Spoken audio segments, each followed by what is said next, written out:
I am live. You may be wondering, what is this stream? Well, I forgot to label it, but this is MatPat Remembrance stream. This stream will be me just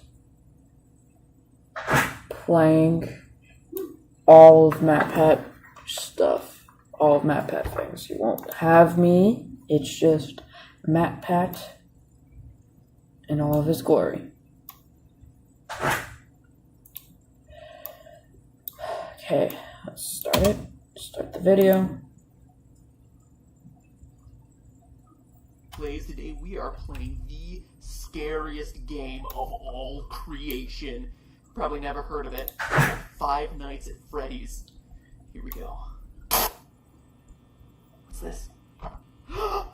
It's a camera. The camera came up. Was that a bunny?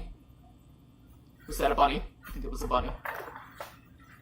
This shall be all you see. I'm so scared right now. Oh god! Oh. It's only a fan. It's only a fan. I've never played games like this. Oh god! Shut the door, shut the door, shut the doors. Oh.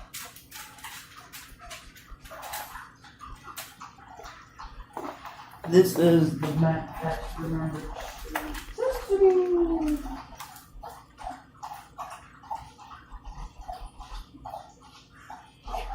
Oh!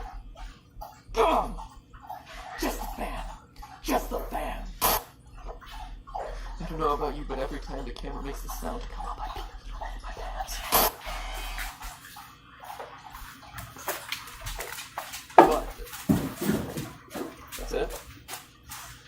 That's it. It's a jump scare. Bunny rabbit jump scare. Oh, really? Really? Alright. Oh god, it's so terrifying. Oh, there's the bunny rabbit, shut the door. Man, this is truly compelling gameplay. Oh my gosh, guys, I'm almost out of power. I think they're saying it's 5 a.m. I don't know if I'm gonna make it. Oh, please don't get me Freddy, please don't get me Freddy. Is this what it takes to get you onions?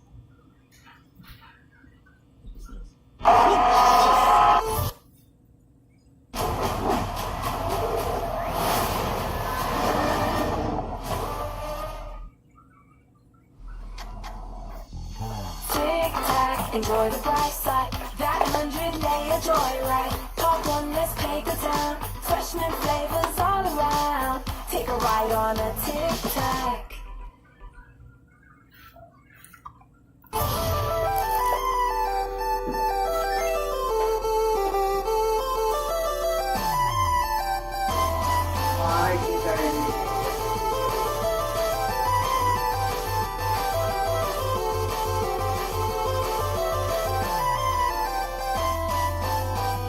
Hello, Internet! Welcome to Game Theory, where fear is our middle name. Matthew Fear Patrick. It's a very strange name. Okay, I'll admit it, I didn't give Five Nights at Freddy's enough credit when it first came out. A few jump scares from creatures that aren't that scary. People overreacting to it on YouTube. Nah. And then when I asked you about it, you showed overwhelming support for an episode on the game on Twitter, so I began to dig a little deeper. And what I found was some of the most interesting storytelling, most intriguing guys are all histories, and directly most in the path of disturbing the events galaxy. I've read about in a long time. Now, if you were just to play the game straight through 5 days, the story would actually come across as pretty superficial. You're the new night guard watching the security cameras at a Chuck E. Cheese-style restaurant called Freddy Fazbear's Pizza. 4 animatronics roam the halls at night because the owners don't want their servos to lock up. Bad news is, you can't let them near you, or else they'll kill you on the spot because you look like a naked endoskeleton. Ow, ow! Show them those circuits! Apparently, one of them bit someone back in 87, presumably 1987. And the past guard leaves you recorded phone messages to act as your tutorial. That is, as much as he could record before he got himself killed. And that's it. Stay 5 nights, collect your paycheck, done, game over, play something new. do, but playing it that way is doing the game a huge disservice, because that's not even scratching the surface. If you're really observant, you start to unravel the layers of unsolved mysteries around this place. You find that there's a fifth animatronic, that posters on the wall will change randomly, that news clippings appear and disappear, telling the dark secrets of this twisted place. Putting it all together, here's the rest of the story. Freddy Fazbear's Pizza, once a popular restaurant, fell into hard times when 5 children went missing there after being lured to a back room by a man dressed in a character costume. Though a suspect was caught and convicted, the bodies of the children were never recovered. The pizzeria was also threatened with shutdown due to sanitation complaints,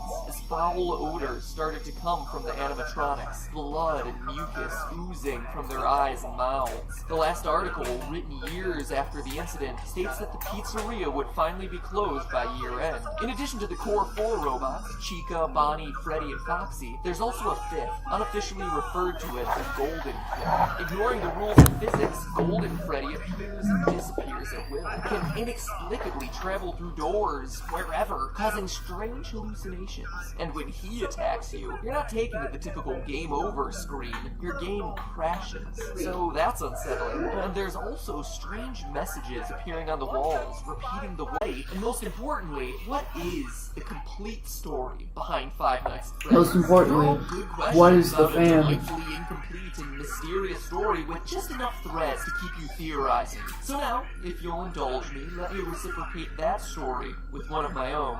I think you'll find it interesting.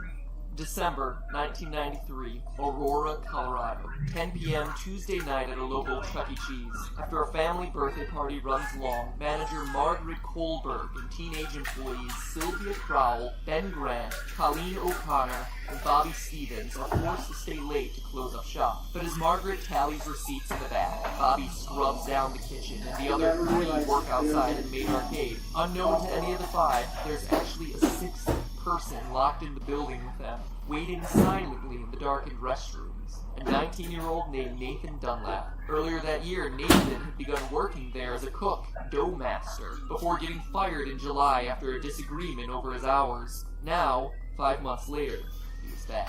At 10:05, he left the bathroom, pulled out a small caliber handgun, and proceeded to execute everyone in the building. First Sylvia, then Ben, then Colleen.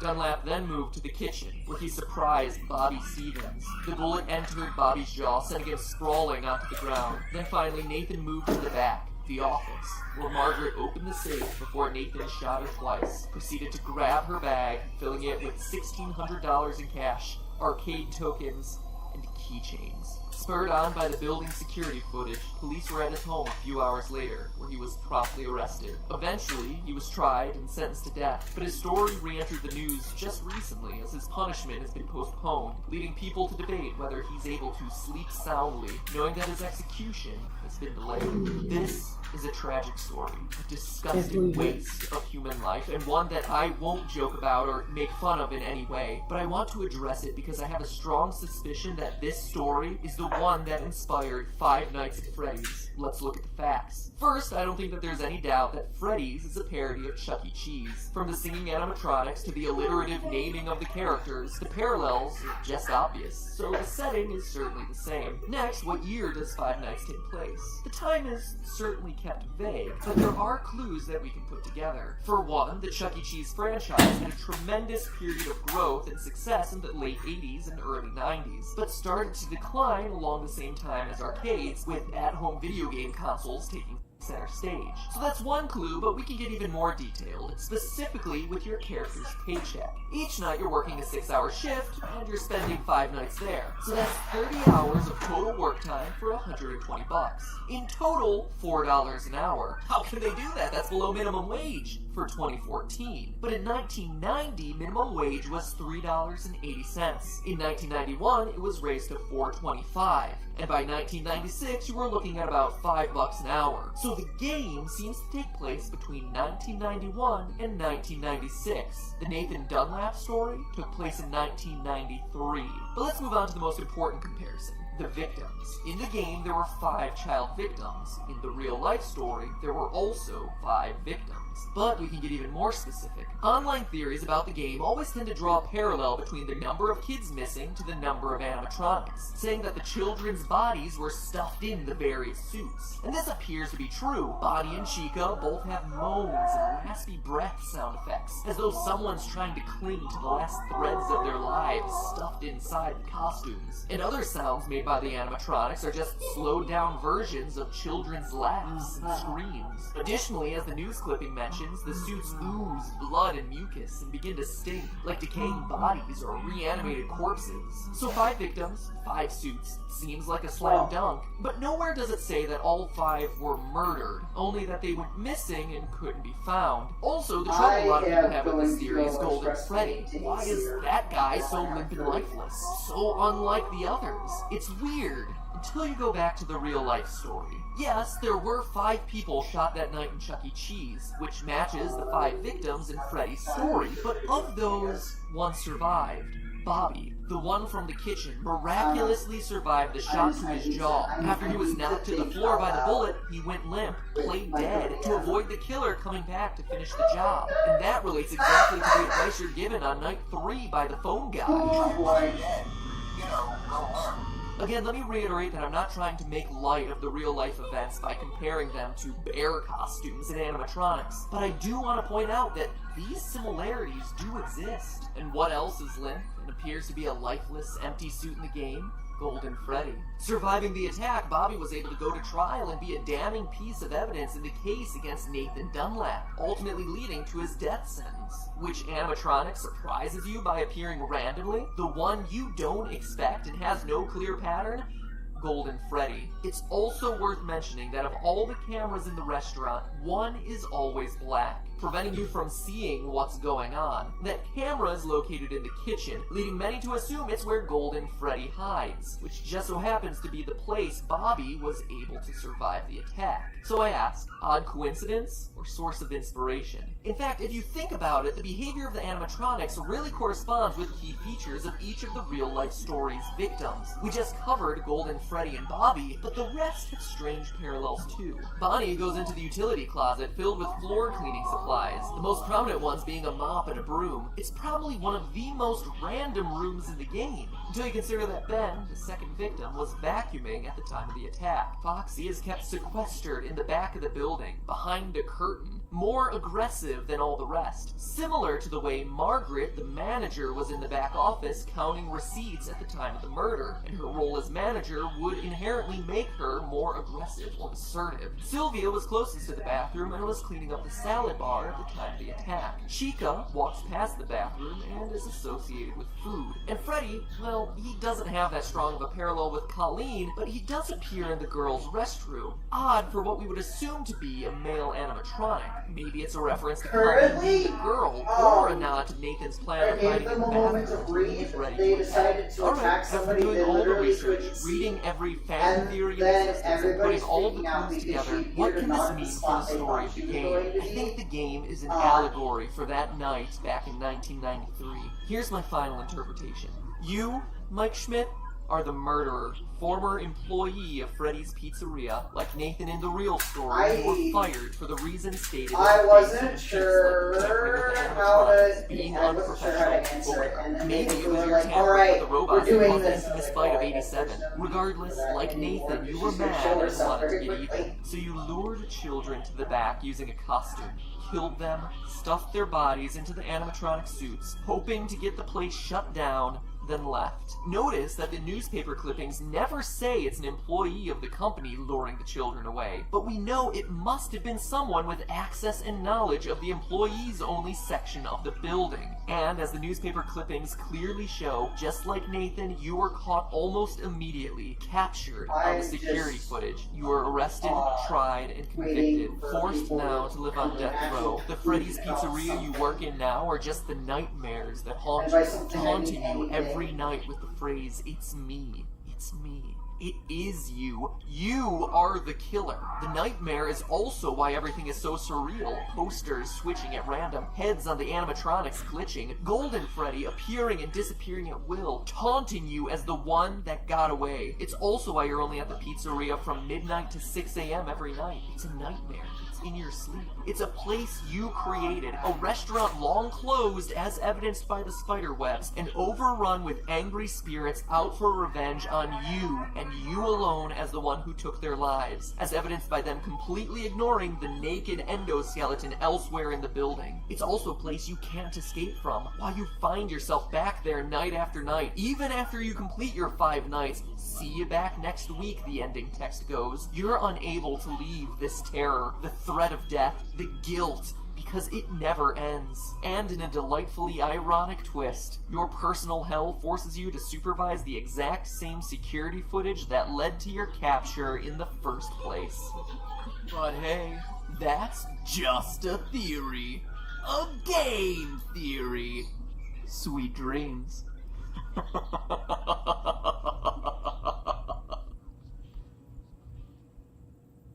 You know what October reminds me of? Traveling from door to door in order to get free snacks on Halloween. Look at this. With Nature Box, every month is like your own personal reverse Halloween, where you don't have to do anything and the snacks come to you at your door. Huh. Pretty dark. So, yeah. I'm gonna go.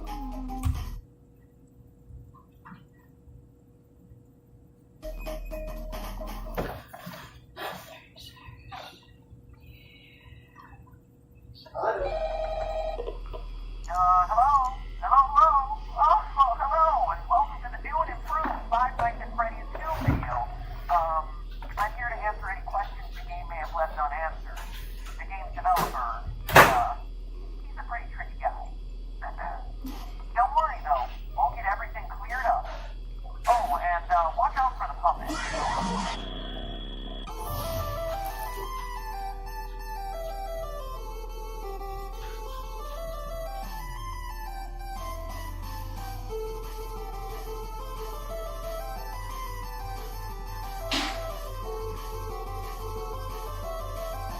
Crimpy, that's the exact opposite of what 100 Hello, Internet! Welcome to Game Theory, the show that promises not to include any more gratuitous jump scares, unless that's just what I want you to think, so I can lull you into a false sense of security and scare you again. But I don't do that. I'll just let the uncertainty of whether a jump scare is going to happen or not drive you insane for the rest of this episode. Man, I love reverse psychology. You know what else I love? These games! Not because I'm freaked out by the rosy-cheeked, tingle-looking, emotionally dead animatronics. Okay, well, Balloon Kid is pretty messed up, but whatever. No, what I appreciate about these games is the level of thought that went into every element of the story. When you create a game that has people rage debating about whether it's a sequel or a prequel, you've definitely done something right. Unless that was never your intent, in which case you've done something horribly, horribly wrong. Anyway, the point is, Five Nights at Freddy's 2 looks to be everything you'd want in a sequel. More cameras, more danger, and more fan. Oh, the fan. But that also comes with more questions. Questions about the game's lore. And while others will provide you with the jump scares, I provide you with what everyone really wants, answers. Well, maybe not everyone. What an elite, educated subset of you really want, answers. So grab yourselves a slice of Freddy Fazbear's signature pizza, because we're about to dig in. Ugh.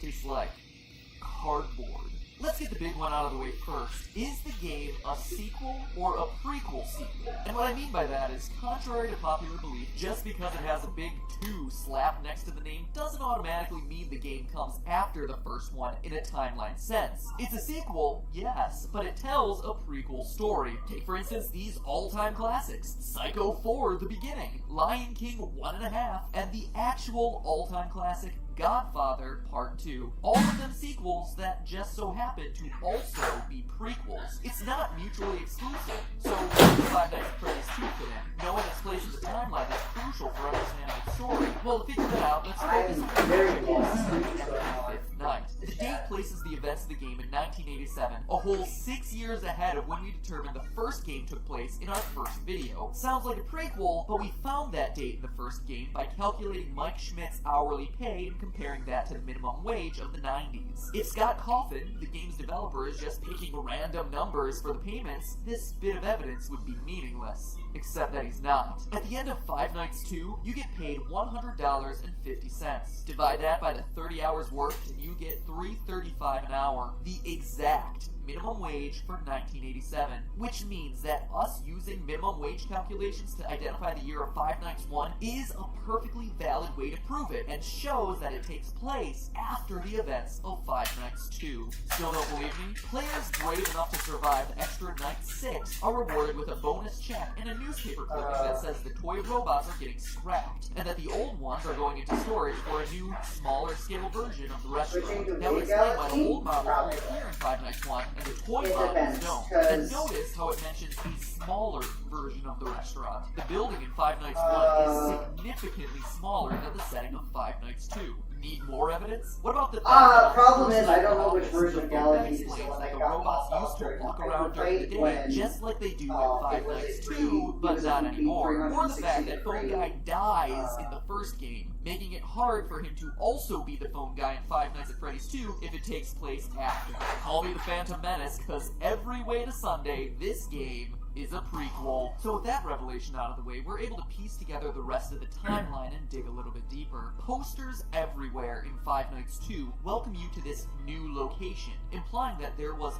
another Freddy Fazbear's Pizza somewhere before this one. Additionally, the Phone Guy makes reference to it on Night 1, mentioning the old location and how it was left to rot. So we know that there was one Freddy Fazbear's Pizza for the first game, one for the second game, and one that came before both of them that we've never seen. But even before that, the Phone Guy also mentions an even older restaurant called Fredbear's Family Diner, which, aside from its confusingly different name, also had different owners.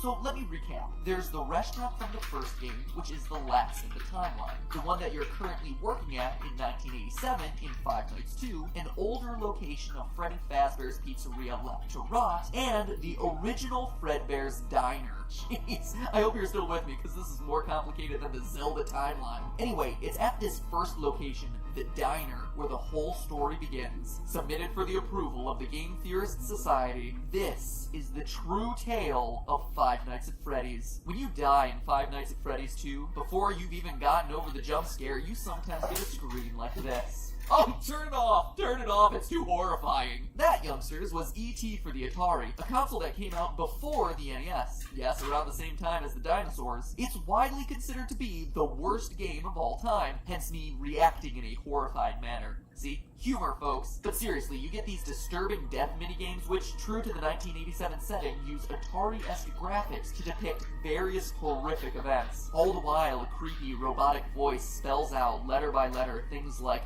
help them, save them, or save him.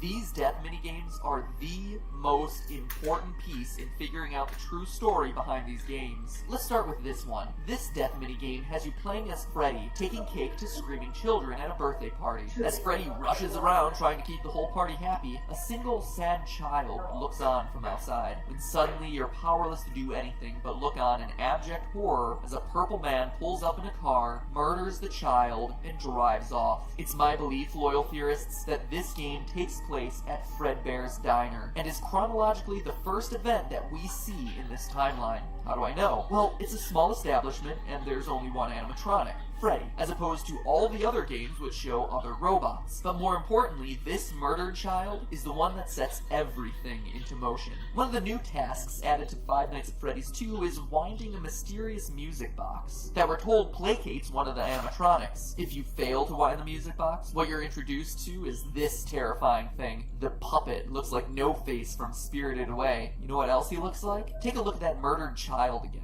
See how his tear tracks remain visible on his face, even after he's dead? If we assume that they'll continue to stay with him into the afterlife, we can make a pretty good case that this kid's murdered spirit eventually found its way into the puppet animatronic. But that's not all. What jump scare happens after this Save Him minigame? After seeing this tear-stained child's murder reenacted in 8-bit, the puppet jumps out of the screen and attacks you. Coincidence? I don't think so. That incident marks the first first time the chain is ever associated with a violent act carried out against a child, and we can infer that it was this incident that caused the original owners of Fredbear's Diner to sell off to the company now known as Fazbear Entertainment. Now, I don't know about you, but if I was senselessly murdered and left to haunt a crappy pizza place for the rest of my life in the body of an awful-looking clown doll, I'd want to get my revenge as soon as possible. Unfortunately for our vengeful puppet, though, it doesn't quite turn out that way. Fast forward a few years to Freddy Fazbear's Pizza, the first location,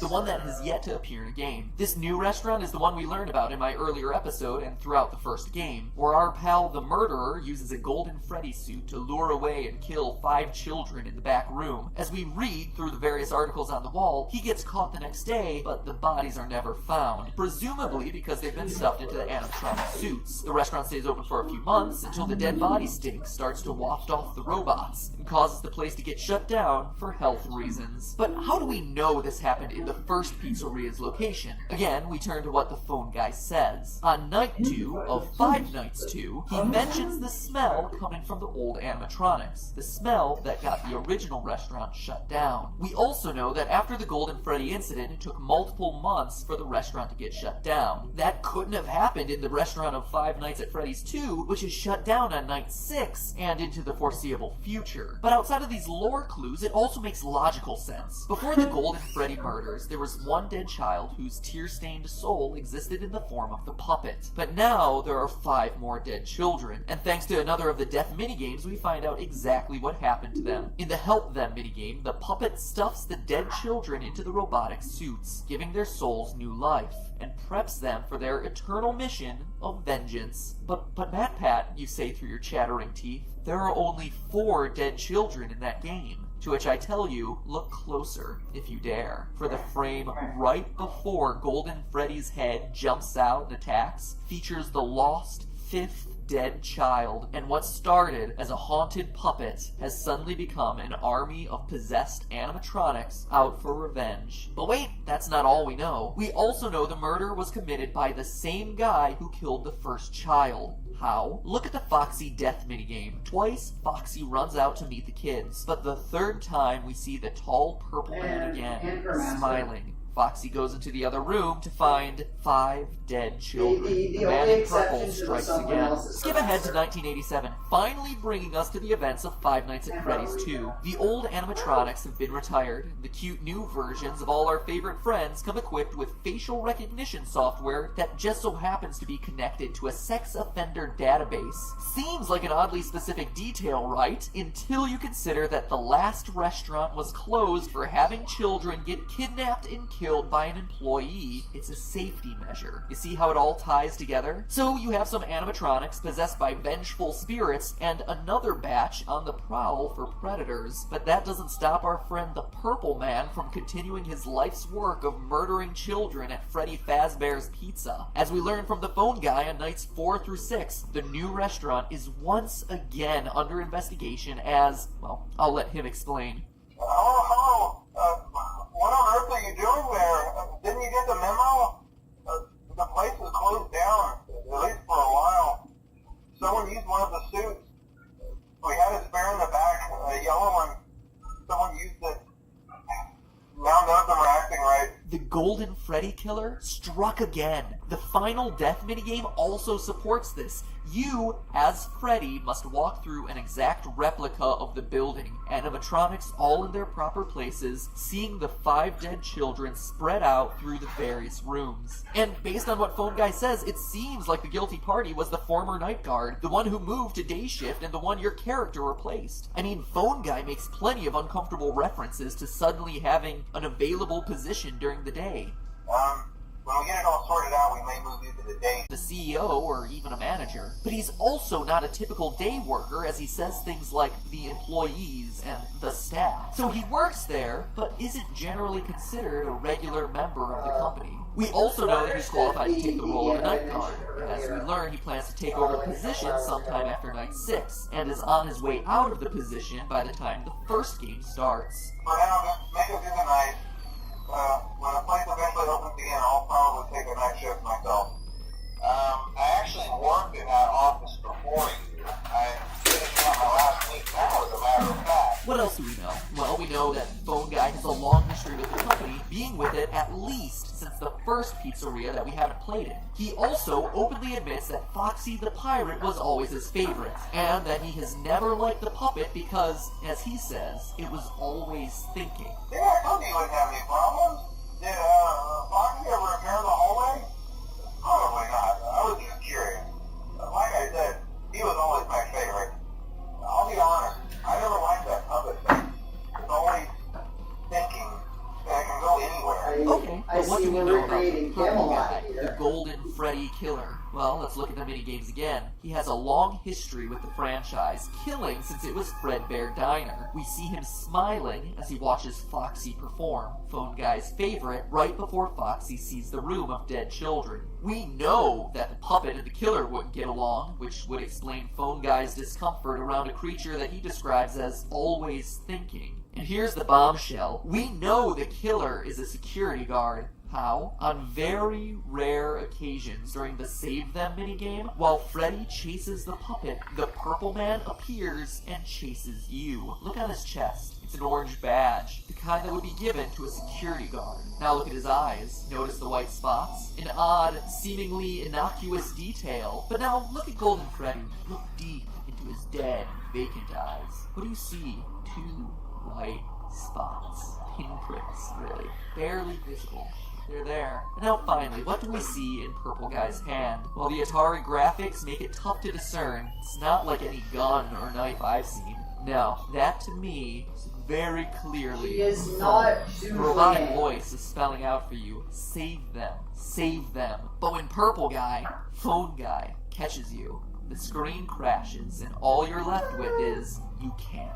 But that's not where it ends, Internet. As you and I both know, there's still Five Nights at Freddy's 1. If this game is last in line, and the puppet is truly pulling the strings behind all of this, you might be asking yourself where he is in Five Nights 1. We know the other animatronics The meteor have lands, scrapped. This ghostly explodes, guy should still kills be all of around the if other this masters on the timeline I side of the propose is wall. correct. And then Get you just this, watch as those the puppet whirlpools is swallow in it. the first game. Take a look at the east hallway. It seems pretty normal, right? But every so often, the posters on the wall. Hey guys, we did it! We killed Lorelai! Child, two streaming lines down his face. Look familiar? It should. The Five Nights at Freddy's series is about vengeance. One child, 6 children, more, looking for revenge against a sick child killer. The Purple Guy, the guy who just so happens to be the first voice you hear in turning on these games. Save them. Save them. You can't. But hey, that's just a theory. A game theory. Thanks for watching. Make sure you wind that music box by clicking the subscribe button, otherwise the puppet might get ya. Click it! Click it! There better be something that all Guess of you you were safe agree on. after all. It's almost the holiday break. You know what I like to do during this time of love and gladness? Catch up on my favorite Otherwise, TV I'm shows. writing up At Venus this point, I don't have watching cable and should probably avoid pirating things, which is why I subscribe to Hulu Plus. And by clicking the link in the description or typing in huluplus.com/MattPat, you can get a free 2-week trial of non-stop binge watch for all your favorite shows, like Bleach, One Piece, Family Guy, Sword Art Online 2, or if you're like me, you'll probably relive the glory days of the 90s by marathoning Sabrina the Teenage Witch for days on end. Ugh, get together with Harvey already! While everyone else is fighting hordes at the mall, you, the smart one, will have done your online shopping.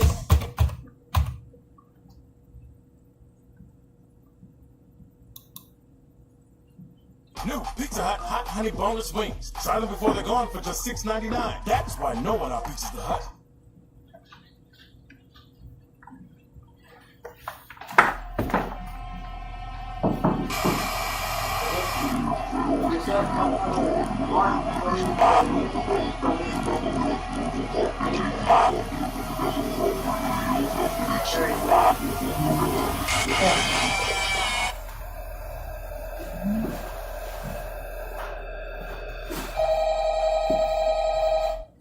It's time.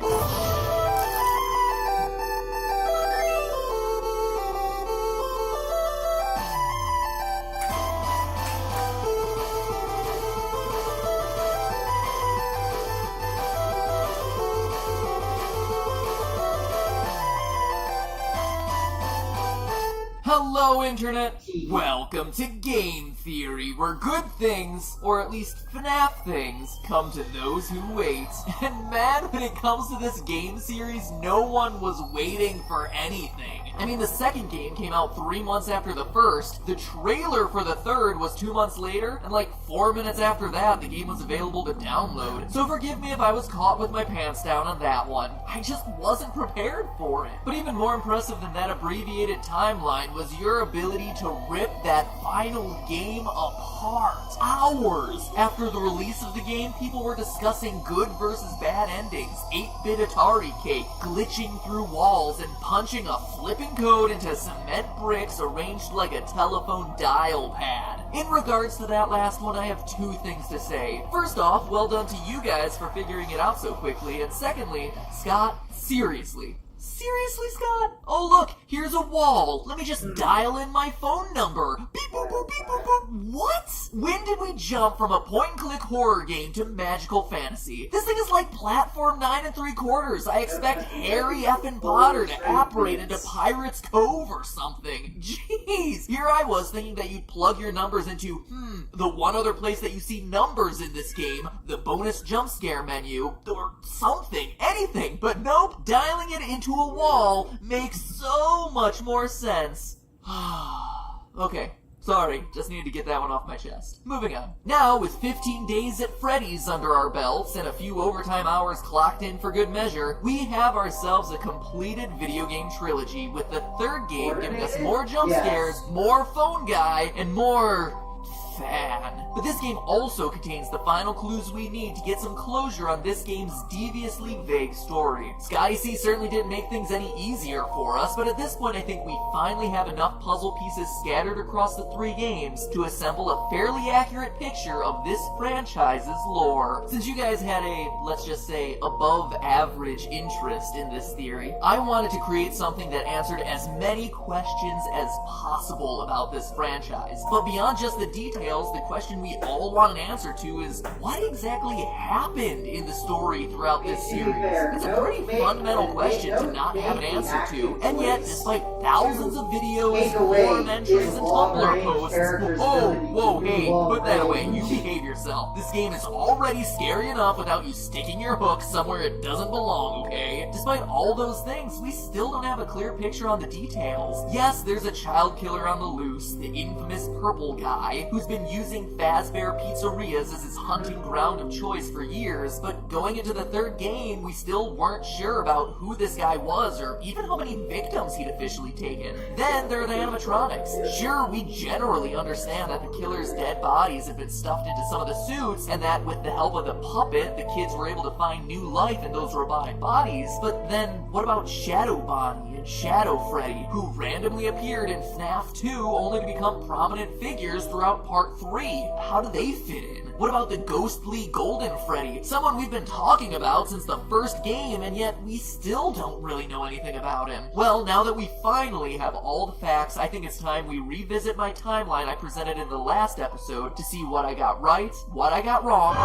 Yes, you heard that. Wrong. No shame. I'm a big boy. Mommy, wow, I'm a big kid now. And finally fill in the missing details to create what I believe to be my definitive Five Nights theory. And boy, howdy, it is a doozy. So strap in, theorists. You wanted it. You're about to get it. Overall, the timeline of the franchise I presented in the last video still holds strong. Decades before the name became a horror legend meriting its own theme park style attraction, Freddy Fazbear got his start at Fredbear Family Diner. It's here where our story begins as Purple Guy takes his first victim, something we see in the Take Cake minigame from Five Nights at Freddy's 2. What tells us that this is Fredbear's and first in the timeline? Well, as I said last time, in addition to it being a small space, the only character we see is Freddy, whereas all other minigames feature multiple animatronics. He's also holding a cupcake. Since that would later become Chica's signature item, the event depicted in this game must have come before she was created. Additionally, notice that the Purple Guy's murder takes place outside the building. This is the only time we see him murder someone outside the walls of a Fazbear building, which implies that this is likely his first victim. Serial killers often have what's known as a signature, a way of killing that's unique to him and him alone. For Purple Guy, his signature is dressing in an animatronic costume, then luring children to the back of the pizzeria and killing them there. But this murder occurs before he developed this particular style, implying that it's the first. From there, we know that the puppet jump scare that always follows this minigame, combined with the tear design on both the dead child and the puppet's mask, implies that the soul of the first child now exists in the puppet. The event caused the original owners to sell the Fredbear name, who then rebranded and avoided the negative PR, becoming what we know today as Fazbear Entertainment. They then opened a new chain of restaurants, which we never saw in the games, until the release of Five Nights 3. This is not Fredbear Diner like many interpret, but rather the first location of Freddy Fazbear's Pizza. We have two specially designed suits that double as both animatronic and suit. He also lets us know that the animatronics are still allowed to walk around freely during the day, meaning that this is happening before the bite of 87, in which an animatronic bites someone during business hours, removing their frontal lobe and resulting in the animatronics being restricted to moving around only at night. For ease of operation, the animatronics are set to turn and walk towards sound cues. As Phone Guy informs us, and as we see in the Stage 01 minigame, there are two specialty suits, a Golden Bonnie suit and the origins of the infamous Golden Freddy. But the lifespan of these Springlock suits is actually short-lived as we learn about their one fatal flaw. After learning of an unfortunate incident at the sister location involving multiple and simultaneous spring-lock failures, the company has deemed the suits temporarily unfit for employees. The classic suits are being retired to an appropriate location. Now, let's pause here. Two employees are killed by the failure of a Bonnie suit and a Freddy suit. Where else in the game do we see Bonnie and Freddy sharing a unique feature that no one else in the game possesses? Shadow Freddy and Shadow Bonnie. Could this be the origin of the paranormal Shadow suits? Yes, actually. Shadow Freddy and Shadow Bonnie are tied to the ghosts of the employees who died in the spring suits. Get this, the employees' bodies were taken out of the suits, which is why their appearance is more paranormal and why they can't possess them as well as the children can. Plus, having this as their origin would explain the in-game behavior of both suits. In FNAF 3, we see that Purple Guy hides in a secret safe room that has been built into every pizzeria. A room that's hidden to customers and invisible to the animatronics programming. During the minigames that occur between nights, we see Shadow Freddy lead the other animatronics to this secret room, only to cause them to glitch out and then get torn apart by Purple Guy. This supernatural origin story is how Shadow Freddy is able to enter the safe room when other animatronics can't. How he's able to lead you to that room in the first place when other animatronics wouldn't be able to see it based on their programming, and even when he leads you there, knowing that Purple Guy attacking you will eventually free your soul. That's also why there's no Purple Freddy suit when you do finally enter that room. It's not an alternate Purple Guy costume like many believe, it's an apparition. Suck on that, Harry Potter, I knew someone would apparate eventually. It also explains why Shadow Bonnie's minigame in FNAF 3 always starts on Stage 01, the Spring Suits, and why it's the one animatronic we control that has the ghostly ability to glitch, fly, and teleport. As we concluded last episode, this is also the point in the timeline of the first missing children's incident, the one we learn about via newspaper clippings in Five Nights 1. So, based on the newspaper clipping evidence we have, we know that the mauve murderer dressed in one of the suits lured children using a yellow suit. Why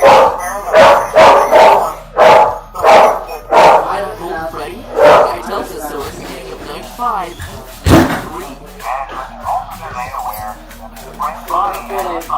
Running a map pack remember But oddly specific details include Scott Cawthon. And remember, these tapes that play in FNAF 3 date all the way back to the first pizzeria location, which is why this detail is so important. It reflects Purple Guy starting to develop his signature killing pattern. From there, we know the rest of the story. Purple Guy kills the kids, stuffs the bodies into the suits to hide them, but as we read the paper, is brought on camera and arrested. Meanwhile, Puppet gives life to the children, and the angry spirits possess the robots. Or is that really how it goes? Let's go back to the Give Life minigame. The children are lying there dead, and the puppet first tries to give them presents. Weird, right? Weird until you consider that his place is at the prize counter. Giving presents is the only thing he knows that can make children happy. It's a reflex. Remember, this is still a child's spirit in this puppet. But when that doesn't work, the puppet goes around one more time and does the one other thing can think of, putting the bodies into to the suits. You are right, in trying to save the children, he's the one hiding them in the animatronic suits. Not but about the third child, as there's only 4 here. Well, as we found out last time, the third child is there too, appearing at the very end of the minigame and taking the role of Golden Freddy. But remember, Golden Freddy is a decommissioned spring-locked suit at this point. The naked endoskeleton that appears occasionally in both Five Nights 2 and Five Nights 1. An endoskeleton that once belonged to Golden Freddy. Whew. I know I made you wait for this one, so I knew I had to make it count. Heck, if there ain't a lot to cover. Still with me? Good, because we're ready for our next location. You see, since the puppet hid the bodies, no one knows they're in the suits until they start oozing and smelling. Which, as we see in the papers, eventually gets the place shut down for health violations. The company tries to recover from, quote, the tragedy that took place there many years ago, but can't, and eventually is forced to shut its doors for good. This leads to the trailer for Five Nights at Freddy. If it is today.